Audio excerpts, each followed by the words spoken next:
सास का घूंघट। ये है देविका। देविका पढ़ी लिखी और मॉडर्न लड़की है, लेकिन उसकी शादी ऐसे परिवार में हुई है जो गांव में रहता है।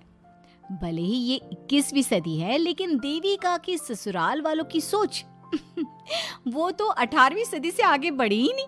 आइए जानते हैं क्या होगा जब शहर की पढ़ी लिखी और मॉडर्न लड़की फंस जाएगी संकीर्ण मानसिकता वाले माहौल में। सागर, ये तुम्हारे गांव में सबने इतने लंबे लंबे घूंघट क्यों कर रखे हैं?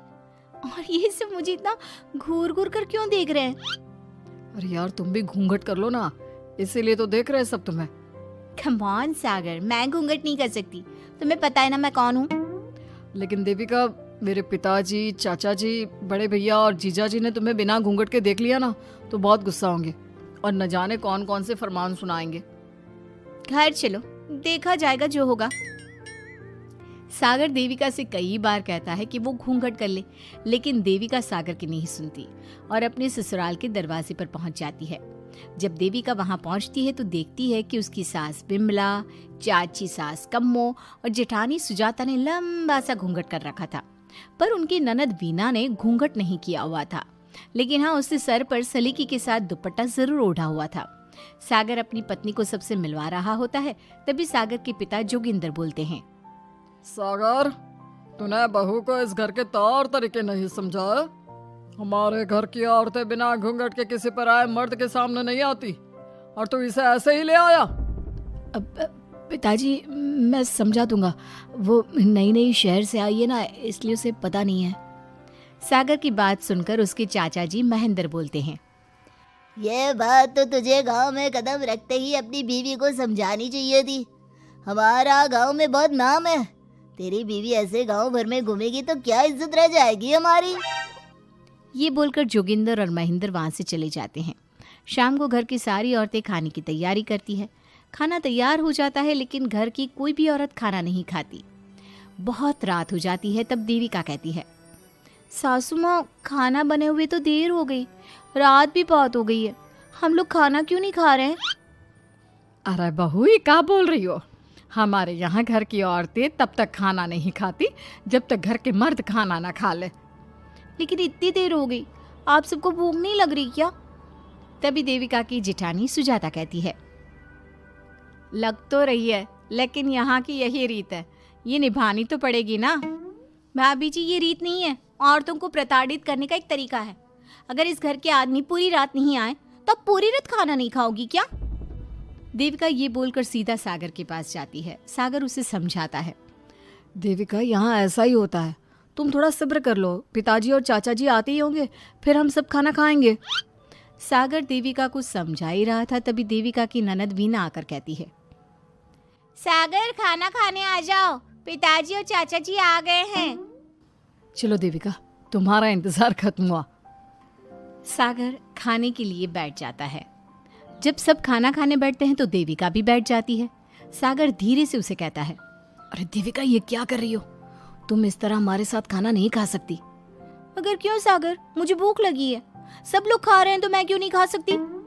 ये हमारे घर का नियम है, पहले घर के आदमी खाते हैं और बाद में औरतें। लेकिन सागर, हमारे घर में तो ऐसा कोई नियम नहीं है। देविका और सागर में बहस छिड़ जाती है। तब सागर का बड़ा भाई कहता है, सागर, तेरी बीवी को एक बार में समझ में नहीं आता क्या कि इस घर की औरतें मर्दों के खाना खाने के बाद ही खाना खा सकती है? भैया, मैं देविका को यही समझा रहा था। मुझे तो लग रहा है कि इसके दिमाग में कोई बात ही नहीं बैठती एक बार में। भैया, मेरे दिमाग में बात तब बैठेगी ना जब आपकी बात कोई ढंग की होगी। अरे आखिर क्यों घर की औरतों को आप लोगों की बात खाना मिलेगा? हाँ, अब से पहले घर की किसी औरत ने घर की किसी मर्द से इस लहजे में बात नहीं की थी, इसलिए वो सब देविका की बात सुनकर हैरान रह गए। तभी सागर की जीजा और वीना के पति कल्याण जी कहते हैं, ये क्या है सागर, इस घर की दीवारों को औरतों की इतनी ऊंची आवाज सुनने की आदत नहीं है। अपनी बीवी को बोल जरा होश से काम ले और चुपचाप चली जाए। क्यों चली जाऊं मैं चुपचाप? इस घर की औरतें आपकी हर बात बर्दाश्त कर लेंगी, लेकिन मैं शहर की पढ़ी लिखी लड़की हूँ। आपके कोई भी फालतू के रीति रिवाज मैं नहीं बर्दाश्त करने वाली। इस तरह देविका ने सारे घर की औरतों के लिए मिसाल पैदा कर दी। जोगिंदर के घर में पहली बार किसी महिला ने विरोध का स्वर उठाया है, ये बात घर के किसी मर्द को बर्दाश्त नहीं हो रही है। तभी जोगिंदर कहता है, महेंद्र, मोहन, इस बेशर्म लड़की को कमरे में बंद कर दो और आज इसे कोई खाना नहीं देगा। अगर किसी ने इसे खाना दिया तो मैं उसे जिंदा नहीं छोड़ूंगा। महेंद्र और मोहन उसे कमरे में बंद कर देते हैं और उसे खाना भी नहीं देते। रात के 3 बज जाते हैं। भूख की वजह से देविका को नींद भी नहीं आती। तभी उसे कुछ महसूस होता है। ऐसा लग रहा है कोई दरवाजा खोल रहा है, लेकिन इतनी रात को कौन हो सकता है? कहीं सागर तो नहीं? देविका उम्मीद भरी नजरों से दरवाजे की तरफ देखती है, लेकिन दरवाजा खोलने वाला सागर नहीं बल्कि विमला और कम्मो है। माँ जी, चाची जी, आप दोनों? बहू, ये ले, हम तेरे लिए खाना लाए हैं, खा ले। और ये बात ना तो किसी को बताना मत कि हमने तुझे खाना दिया है, नहीं तो हमारे मर्द मार मार कर हमारा बुरा हाल कर देंगे। माँ जी, आप यहाँ इतना घुट घुट कर क्यों रहती हो?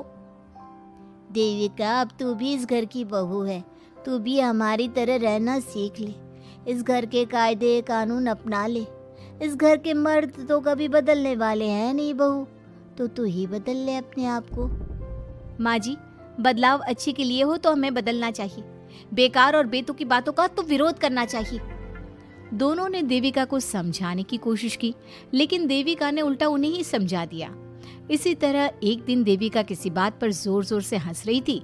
तभी देविका की सास विमला ने उसे टोकते हुए कहा, अरे बहू, तू इतनी जोर जोर से क्यों हंस रही है? हमारे घर की औरत इतनी जोर जोर से नहीं हंसती।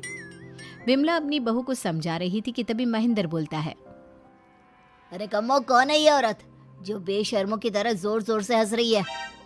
तभी कम्मो और देविका बाहर आ जाती हैं। जी, वो मैं हंस रही थी चाचा जी, अब आप लोग हंसने पर भी पाबंदी लगाओगे क्या? तुम जैसी बदतमीज लड़कियों से मैं बात नहीं करना चाहता, लेकिन कान खोलकर सुन लो, इस घर की औरतें इतना जोर जोर से नहीं हंसती।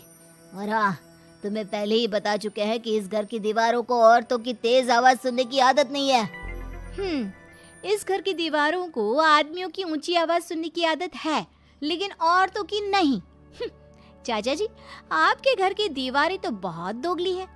हर पाबंदी औरतों के लिए क्यों चाचा जी?